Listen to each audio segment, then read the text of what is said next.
We're picking up a Freightliner. It's an old FedEx truck. Here it is, a 2001 Freightliner. It's a 24-valve Cummins turbo diesel. It's a dually. The original pictures of it when it first came here, it had FedEx stickers all over, just like the one next to it. And if you look really, really closely, you can still see an X. All right, it's got excellent tires all the way around. It's listed as a non-runner with no keys. But there's a secret to this van. The secret is, in here are keys, and in here is a special strap you're supposed to wear on your wrist to start it. You sit this thing here. Apparently this operates the doors. This should open this door, because we couldn't get these doors open. This door nor the back door would open, but I guess you put that there or something. We're going to put the key in the ignition, and we're going to just turn it on.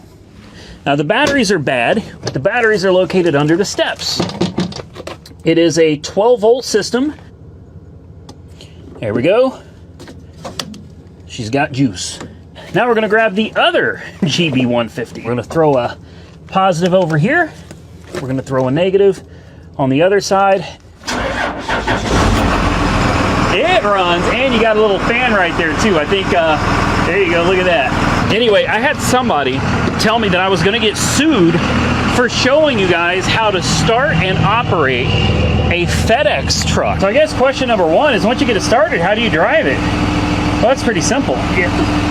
That should be off. Your shifter is right here. And, well, I think it's in reverse, but the speedometer is still going like 80 miles an hour. Yeah, it's in reverse. I've never driven one of these vehicles. Oh, she is noisy. We do have a check engine light on. Does that really matter? I don't know. Hey, it shifts. It shifts. I've heard 3 gears so far. I don't know how many it's got. So you might be wondering, what's it like driving with no door? Yeah, it's just you and the road, man. It's a little on the sketchy side, but the airflow is great. I have a newfound respect for delivery drivers. It is horrible driving one of these. I would never tell you this is a great, comfortable ride. It is not.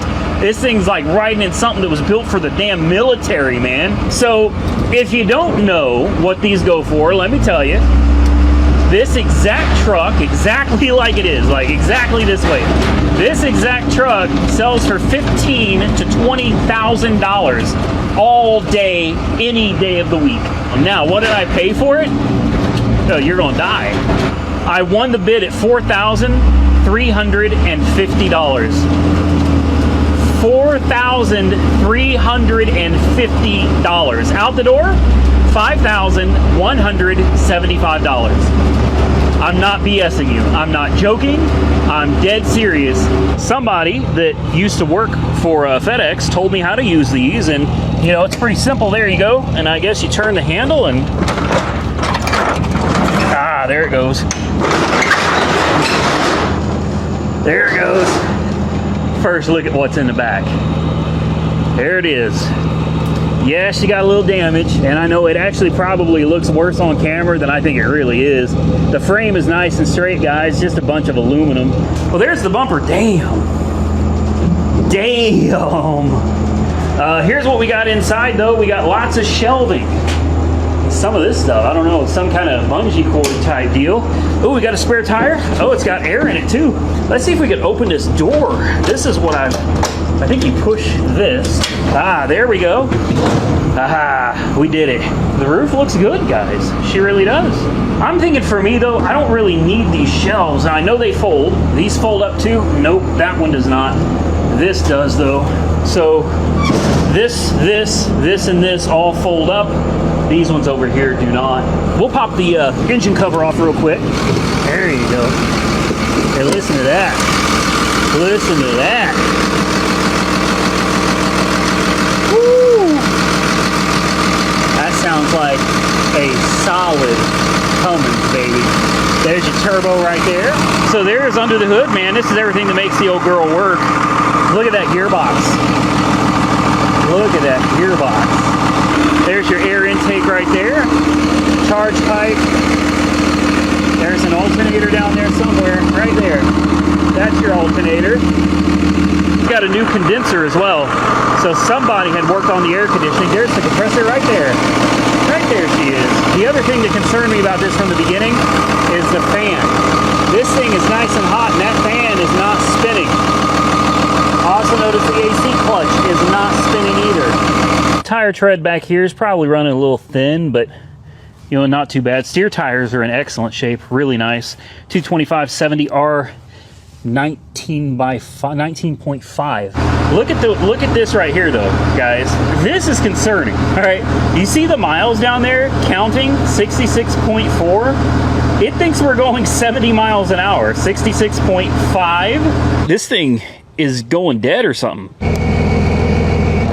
No. So I guess the question is how the hell do you open the door? It's just an electromagnetic lock. How do you make it work? Well, there's a couple things you can do. There's a button right here. Boom. Little button right there. It activates the electromagnetic lock for 5 seconds. Boom. Then it closes. Next, if that doesn't work, you got to find a tool to get in here between the door, and you got to push that back, or you can take a screwdriver and just push this back right here until it opens and you get the rollers out of the way. That's the only way to do it. Now real quick, I kind of set things up so I could take a look at the fluids with you guys. How does that look for antifreeze? That looks pretty damn good. That looks pretty damn good. Next, transmission. Or I think this has an Allison transmission. I believe this is a 24 valve Cummins with an Allison automatic behind it. And what is the transmission fluid supposed to look like? Well, here it is. Oh, use Dextron 3. Well, now we know what kind of trans fluid it takes.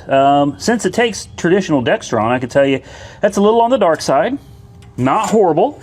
It's definitely not the worst I've seen, but I'd say that's probably due for a service. Next, let's take out the oil dipstick. Let's see what... she's a little low. Let's wipe that over here and see what that looks like as well.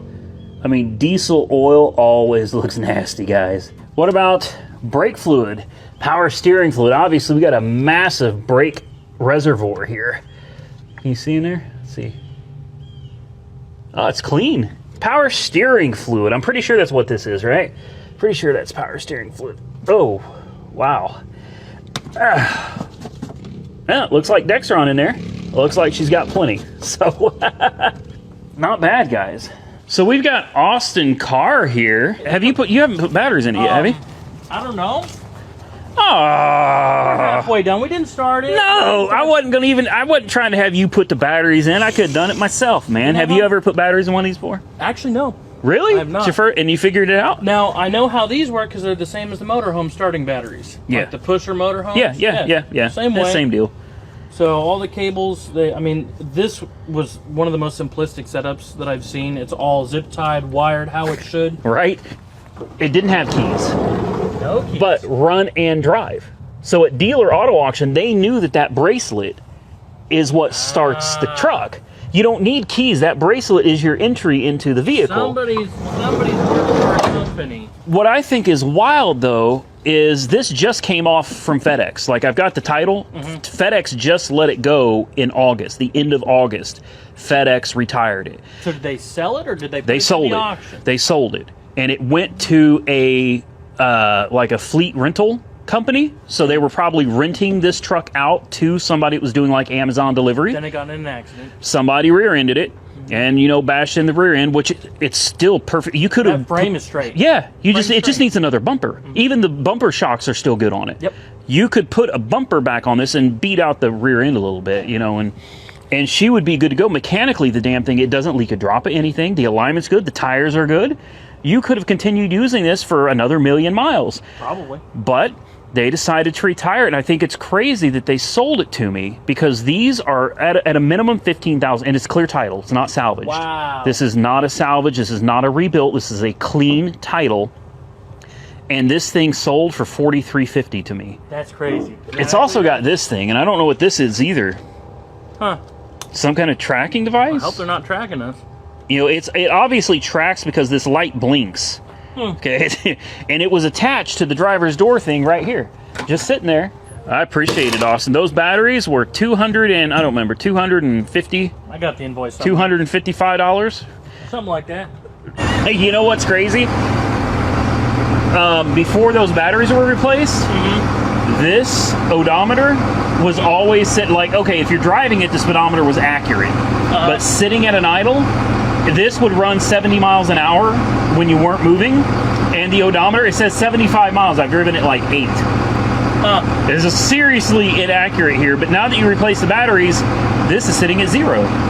Until next time, stay safe out there, everybody. I look forward to seeing you all again very soon in the next one.